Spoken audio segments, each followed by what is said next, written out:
आज हम लोग क्लास 12 का ही गॉस का प्रमेय मैंने बताया था ना, फाइव सफिक्स ई बराबर क्यू अपन एप्सिलॉन नॉट, इसकी उत्पत्ति करेंगे, डेरिवेशन करेंगे कि ये कहाँ से आया है।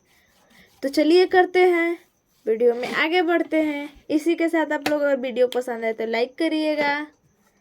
तो पढ़ते हैं हम लोग। आप लोग को वो तीव्रता का मात्रक पता है, ई का फॉर्मूला तो पता ही होगा कि 1/4 pi epsilon not Q by are square. अगर नहीं मालूम होगा तो कमेंट करके मुझे बता दीजिएगा।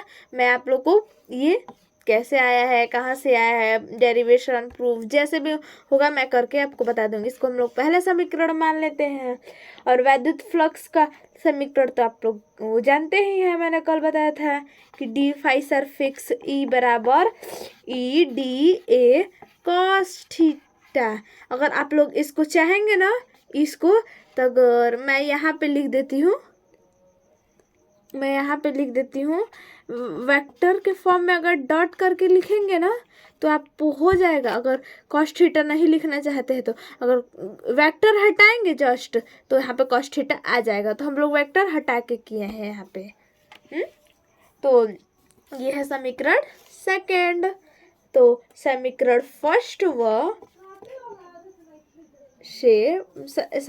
फर्स्ट से ई का मान रखने पर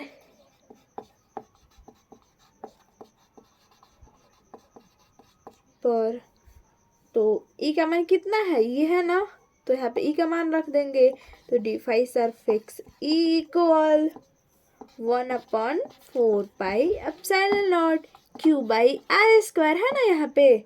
और ये क्या है, डी ए कॉस थीटा, तो डी ए कॉस थीटा।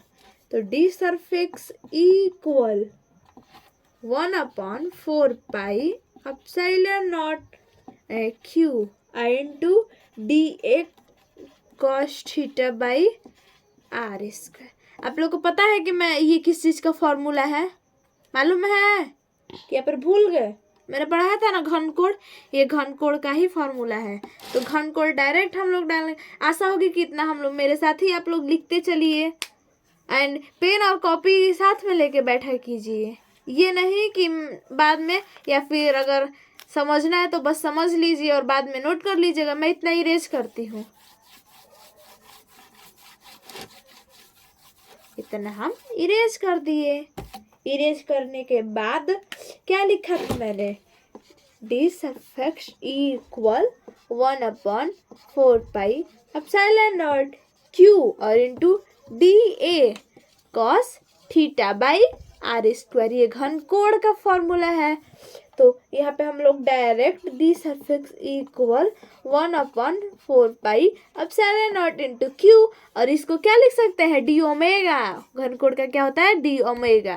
तो यहाँ पे डायरेक्ट हम लोग, यहाँ तुम लोग को हिंट दे देती हूँ, घनकोण D omega equal D A cos theta by are square. यहाँ पे हिंट है, नोट कर लीजिएगा। आप लोग अगर समझ में ना आए तो लिख सकते हैं।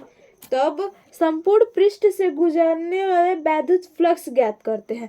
तो संपूर्ण फ्लक्स के गुजरने वाले वैद्युत फ्लक्स के लिए क्या करेंगे हम लोग, समाकलन करेंगे। क्या करेंगे, समाकलन।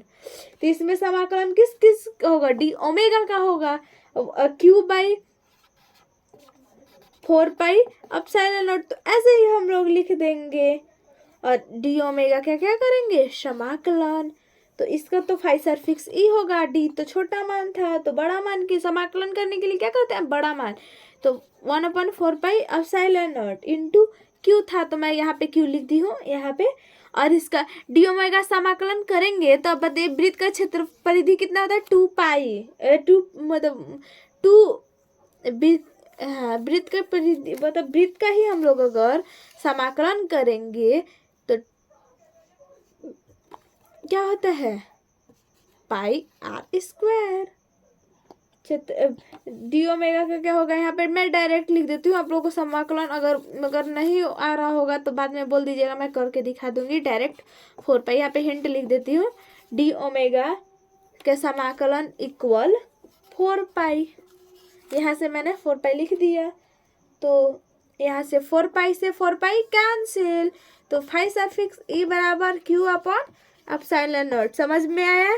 क्यू, ये गॉस के प्रमेय में ये फॉर्मूला है ना कि फाई सफिक्स ई बराबर क्यू अपॉन एप्सिलॉन, इसको हम लोग ऐसे भी लिख सकते हैं, ऐसे b factor into D a equal q by epsilon nought, कुछ भी लिख सकते हैं, कुछ भी।